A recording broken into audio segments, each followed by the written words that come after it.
Pourquoi tu te sens différent, à part, en dehors du monde? As-tu le sentiment de ne jamais être à ta place? De toujours être décalé, trop intuitif, trop empathique, trop sensible? Et essayes-tu de gommer ces petits défauts pour moins souffrir et être plus comme les autres? En toute honnêteté, c'est la pire des choses que tu puisses faire. Dans cette vidéo, je vais te montrer pourquoi tu dois absolument cultiver cette sensibilité, cette empathie et cette intuition pour passer de différent et d'observateur du monde à te sentir intégré dans le monde et aimé pour qui tu es. Dans cette vidéo, nous allons voir pourquoi tu n'es pas ce que tu crois être. Pourquoi tu ne respectes jamais tes valeurs et pourquoi est-ce que tu fais des choses que tu n'as pas du tout envie de faire. Pourquoi ce que tu désires, au fond, tu n'en as rien à foutre. Et à la fin de cette vidéo, je vais te montrer exactement comment est-ce que tu peux trouver ta place dans le monde et retrouver du sens dans tout ce que tu fais, de manière à devenir tellement inspirant que tu deviendras un exemple pour les autres. Je m'appelle Romain et j'ai aidé plusieurs dizaines de personnes à trouver leur voie en se libérant de leur blocage inconscient. Ceci est ce que l'on va appeler son moi. Tu as un moi, j'ai un moi. Le moi, c'est ce qui va être en interaction avec le monde. C'est-à-dire que ça va être la face que tu vas montrer au monde et que tu vas tenir devant le monde. Donc le moi, ça va être l'ensemble de tes comportements, de tes décisions, de tes agissements. Ça va être ce que tu vas faire ou ça va être ce que tu ne vas pas faire. Sauf que ton moi peut avoir confiance en lui ou ne pas avoir confiance en lui, ça sera dans tous les cas une construction. C'est-à-dire que tu aies un moi qui a confiance en lui ou que tu aies un moi qui n'ait pas confiance en lui, ça sera faux dans tous les cas. Parce que la vraie confiance se construit à partir de quelque chose que tu as tout au fond et que tu n'as très certainement jamais vu. On va y revenir un petit peu plus tard. Ton moi, c'est ce que l'on pourrait appeler ton prénom. C'est-à-dire que quand on t'appelle par ton prénom, X, Y, Z, désolé, je ne connais pas ton prénom, je ne peux pas t'appeler par ton prénom, eh bien, on va faire référence à ton moi. Donc, c'est la construction sociale que tu vas avoir, c'est ce que tu vas montrer. Ce moi est en interaction avec le monde, mais ce moi est faux.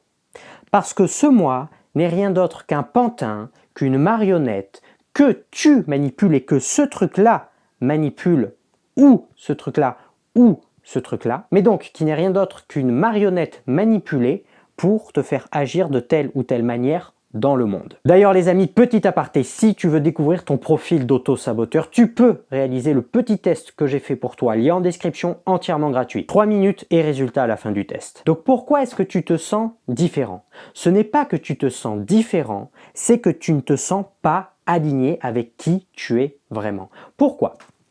Parce qu'en gros, il y a 3 choses qui vont influer ce moi et qui vont jouer avec ce moi.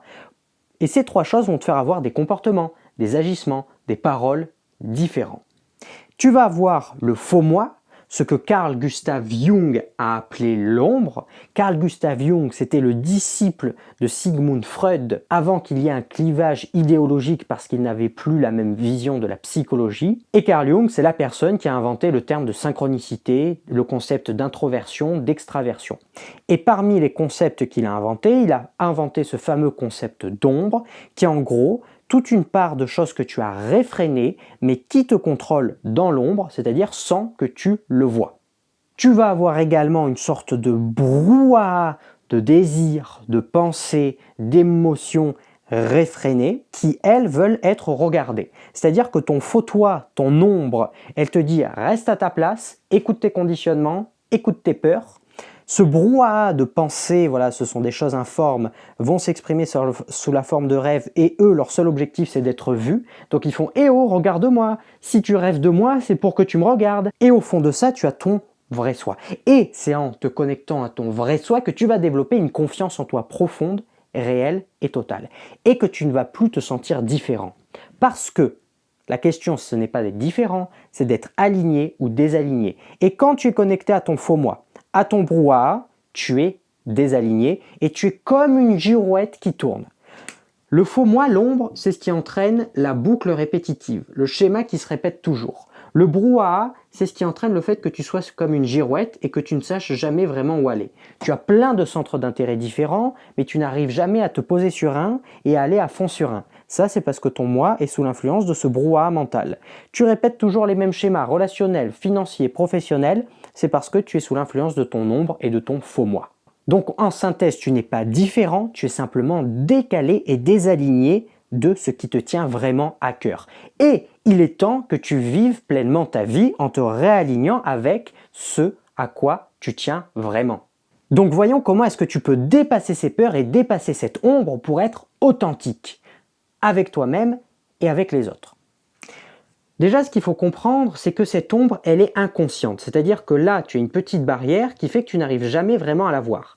C'est-à-dire que tu vas avoir des réactions, des agissements, une manière de te comporter que tu sens au fond de toi ne pas être toi et surtout ne pas être aligné avec tes valeurs. C'est aussi pour ça que tu as une mauvaise estime de toi. C'est parce que tu te dis purée, je fais des trucs qui ne sont pas moi, je n'arrive même pas à me respecter et à respecter les autres. C'est parce que ce faux moi, cette ombre, ça va être l'ensemble de tes peurs, de tes conditionnements et de tout ce que tu crois que tu dois faire pour être accepté et donc pour ne pas être rejeté. Et cette ombre va te dire, tu fais ça, je te contrôle comme une marionnette pour que tu fasses ça, reste à ta place. Et donc, quand on reste à sa place, qu'est-ce qui se passe? On boucle. Sauf que, pour arrêter de boucler, il faut avoir une véritable et une puissante confiance en soi. C'est ce qu'on va voir à la fin. Comment développer cette confiance en soi pour que tu trouves ta place dans le monde. Cette ombre, il n'y a pas 36 000 moyens de la dissoudre, il faut la conscientiser. Il faut mettre la lumière sur l'ombre. Comment? Écriture. Tous les jours, tu te mets un minuteur de 5 minutes et juste tu écris. Tu écris toutes tes peurs, tu écris tout ce sur quoi tu n'as pas été aligné, tu écris tout ce que tu aurais voulu faire mais que tu n'as pas fait. Tu écris, tu écris, tu écris. Et tu vas voir qu'au bout de 5 minutes, même si tu n'as pas envie, même si tu as la flemme, même si tu crois que ça sert à rien, tu vas voir qu'au bout de ces 5 minutes, tu vas commencer à réaliser, à comprendre et à voir des choses sur toi que tu n'avais pas vues. Et c'est ce qu'il faut, parce que pour neutraliser l'ennemi, il faut déjà le voir. Voir l'ennemi, le voir en face, droit dans les yeux, c'est l'avoir vaincu à 50%. Et quand tu conscientises ton ombre, c'est-à-dire que tu casses cette barrière inconsciente, et bien là, elle devient beaucoup plus malléable, et là, tu peux commencer à la briser parce que tu reprends le pouvoir sur ta décision. C'est-à-dire que là où avant ton ombre te manipulait sans même que tu t'en rendes compte pour avoir tel ou tel comportement ou pour agir de telle ou telle manière, et bien là, comme tu vas comprendre et avoir à l'esprit que c'est ton ombre et que ce n'est pas vraiment toi, tu vas pouvoir choisir d'agir différemment. Donc en gros, écris pour conscientiser. Tous les jours, sur une semaine, pendant ne serait-ce que 5 minutes, et déjà tu vas te rendre compte que pas mal de choses que tu fais, eh bien en réalité ne sont pas toi. Je te demande pas de me croire, je te demande juste de faire l'exercice. Et ça, c'est ce qui va te permettre de commencer à te rapprocher de ton vrai toi pour développer une véritable confiance en toi et te sentir tellement aligné que tu vas sentir que tu es parfaitement à ta place dans le monde et surtout que chaque chose que tu vas faire aura un sens. Parce que le sens qu'il y a derrière ce que ce faux toi te dit de faire, c'est la survie, c'est de boucler, c'est de rester là où tu en es, c'est le reste à ta place. C'est-à-dire que l'intention de ce faux moi, de cette ombre, c'est que tu restes à ta place, alors que l'intention de ton vrai toi que tu as au fond, et donc il faut passer cette couche et cette couche pour y accéder, c'est le bonheur, le sens, l'alignement, c'est la réalisation de ta mission. Tout le monde a une mission. Simplement, certaines personnes y sont connectées et d'autres pas. Et ça, c'est le premier pas pour t'y connecter. Maintenant, comment découvrir ta voix en transcendant le brouhaha mental que tu crois être tes désirs? Exemple très concret. Tu vois sur les réseaux sociaux une personne qui exhibe une certaine réussite. Qu'importe ce que c'est, ça peut être une montre, une voiture, un objet de collection, qu'importe. Ou bien tu vois ton collègue de travail, ou bien tu vois des amis, ou bien tu vois X ou Y personnes à la télé qui ont des choses que tu désires. Et là, soit tu vas ressentir ce désir et tu vas te dire « Ah, moi je veux ça », soit tu vas ressentir de la jalousie. C'est juste l'autre pièce du désir. Pourquoi ? Parce qu'au fond de toi, tu vas avoir une sorte de brouhaha qui va être un méli-mélo de rêves, de désirs, de blessures et donc d'un désir de compensation qui est mélangé, qui va te faire partir dans toute direction. C'est-à-dire que ça va te dire « Ok, je veux ça. Non, en fait, je veux ça. Non, en fait, je veux ça. Non, en fait, je veux ça. » Ça, c'est comme un lac, c'est comme un ruisseau, c'est comme un étang. Et sur cet étang, il y a de l'agitation, il y a des vagues, il y a une tempête, c'est n'importe quoi. Donc on ne peut pas voir ce qu'il y a au fond parce que ça remue la vase. Et donc c'est ça qui t'empêche de voir tes vrais désirs, ce que tu veux vraiment au fond. C'est pour ça que tu sais que tu ne désires pas tant cette voiture, que tu ne désires pas tant cet objet, qu'au fond tu désires autre chose, mais que tu ne sais pas ce que tu désires vraiment. D'ailleurs les amis, si vous voulez mettre le doigt sur les petites choses que vous sentez qui ne sont pas encore réglées en vous, vous pouvez réserver un appel avec moi, lien en description, entièrement gratuit et débloquer votre plein potentiel. Comment calmer ce brouhaha? C'est très simple, laissez la pulsion sortir. Tout simplement, laissez le bruit s'exhiber parce que ce que veut ce bruit, c'est d'être regardé. C'est pas que tu le suives, il s'en fout. C'est que tu le regardes. C'est-à-dire que quand tu as cette pulsion, eh bien tu assumes cette pulsion d'avoir cette voiture et tu te visualises avec cette voiture et tu te sens conduire cette voiture et tu écris « je veux cette voiture » et tu regardes ces voitures et puis tu vas voir que d'un coup cette pulsion fond. Que d'un coup, putain mais t'en as plus rien à foutre de cette voiture ou de cet objet et là le calme apparaît. Et là l'étang qui était agité va devenir beaucoup plus calme. Et quand l'eau est agitée, tu ne peux pas voir ce qu'il y a au fond. Mais quand par contre l'eau est calme, eh bien là, tu peux voir ce qu'il y a au fond. Et ce qu'il y a au fond, ça va être le vrai toi. Et là, et à ce moment-là, tu te connectes à ta mission. Tu découvres ta voie et tu as une source infinie de bonheur, de sens et d'alignement parce que ça, c'est comme si tu avais un génie dans la lampe. Ça, c'est ton génie. Pour t'y connecter, il faut que tu fasses tout ça. Et une fois que tu es connecté à ce génie, tu peux constamment lui demander qu'est-ce qu'il faut que je fasse pour avoir du sens dans ma vie. Quelle action je peux faire aujourd'hui pour sentir que j'ai avancé, pour me sentir heureux, pour me sentir vivant, pour me sentir joyeux. Et là, tu as une source infinie de choses à faire, d'inspiration et de créativité. Donc maintenant, voyons comment est-ce que tu peux trouver ta place profonde dans le monde. Ta place profonde dans le monde, tu ne vas la trouver que quand tu pourras être authentique et tu ne pourras être authentique que quand tu seras connecté à ce vrai toi. Et ce vrai toi, tu y seras connecté une fois que tu auras conscientisé ton ombre par l'écriture, une fois que tu auras apaisé le bruit en prenant conscience que tes désirs ne sont pas tes vrais désirs, qu'au fond tu n'en as rien à foutre. Et à partir de ce moment-là, tu vas pouvoir te connecter grâce au silence à ce que tu veux vraiment. Et là, tu vas pouvoir demander, ok, qu'est-ce que je dois faire aujourd'hui? Quelle est ma mission? Qu'est-ce que je dois faire pour être heureux? Qu'est-ce que je dois faire pour me sentir vivant? Qu'est-ce que je dois faire pour sentir que ce que je fais a un sens et un impact? Et important. Donc maintenant, je vais te donner la technique qui va te permettre de mettre tout ça en application et de trouver ta place dans le monde pour te sentir parfaitement aligné et créer, construire une vie pleine de sens. Maintenant, tu sais que tu n'es pas différent, mais tu sais que tu es désaligné. Tu sais que ce que tu es, ce n'est pas vraiment ce que tu es. Tu sais que tu es influencé par tes peurs et qu'en les conscientisant, elles disparaissent. Tu sais que tu as des faux désirs et que ces faux désirs ne sont pas une source d'avancement stable et pérenne, mais simplement des choses qui veulent être vues.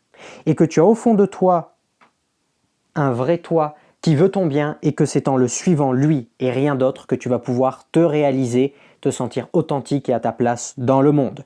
Et que pour te réaliser, il faut que tu écoutes ta voix intérieure.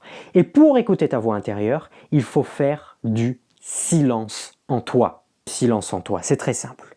À partir d'aujourd'hui, tu vas prendre 1 heure par jour, minimum, pour créer un espace de silence, c'est-à-dire 1 heure par jour dans ton calendrier, dans ton agenda, qui sera consacré au silence. Les amis, rapidement, je vous rappelle que si vous voulez découvrir votre profil d'auto-saboteur, vous pouvez passer le petit quiz, lien en description, et que si vous voulez mettre le doigt sur les petites choses que vous sentez qui ne sont pas encore réglées en vous, pouvez réserver un appel avec moi entièrement gratuit. Le silence, c'est quoi?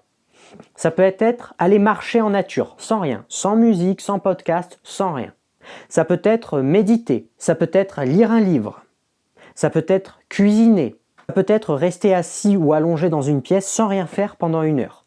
Ça va être 1 heure qui va te permettre de calmer ton agitation mentale, de calmer tes pensées. Il faut que tu n'aies aucune distraction, aucun réseau social, aucune télé, aucune source, aucun écran. Aucun écran, littéralement aucun écran. Aucun appareil numérique, c'est simple. Tu imagines que tu es à la préhistoire et tu fais un truc que tu ferais si tu étais un homme préhistorique. Donc forcément, tu n'irais pas scroller sur Instagram. À la limite, voilà, tu peux lire. On va dire que tu es un homme du Moyen-Âge et tu n'as le droit de faire que des choses du Moyen-Âge. Si ce n'était pas possible au Moyen-Âge, tu sors du silence et tu vas dans le bruit. Pendant cette heure-là, tu peux écrire. Pendant cette heure-là, tu peux juste te laisser aller à ton imagination, à tes pulsions, à laisser les pensées, voilà, être là et sortir. Et tu vas voir qu'au bout d'1 heure, il va y avoir une clarté mentale. Une clarté mentale qui va te permettre de te dire, bon, toutes ces pensées que j'ai dans mon esprit, c'est cool, mais qu'est-ce qu'il y a derrière? Qu'est-ce que je peux faire? Et au bout de 2, 3, 4 jours de pratique, tu vas commencer à toucher à ça. tu vas commencer à toucher à toi. Et c'est à partir du moment où tu touches à toi, que tu te connectes à cette source, que déjà, il n'y a pas de retour en arrière possible, c'est-à-dire que ça devient la chose la plus dopaminergique qui puisse exister. Et c'est en te connectant à toi que là, tu commences vraiment à vivre. Et petit à petit, tu vas entendre cette voix qui va te dire « fais ça, fais ça, fais ça ». Au début, ça va te faire peur, parce qu'il y a ton ombre qui va te dire « non, fais surtout pas ça, tu vas mourir, tu vas être en danger ». Et puis au bout d'un moment, tu vas le faire. Et tu vas te rendre compte qu'en fait, tout s'est bien passé, que c'était merveilleux. Et c'est là que tu commences à vivre une vie authentique, alignée et pleine de sens. Il ne s'agit jamais de rajouter, mais toujours d'enlever.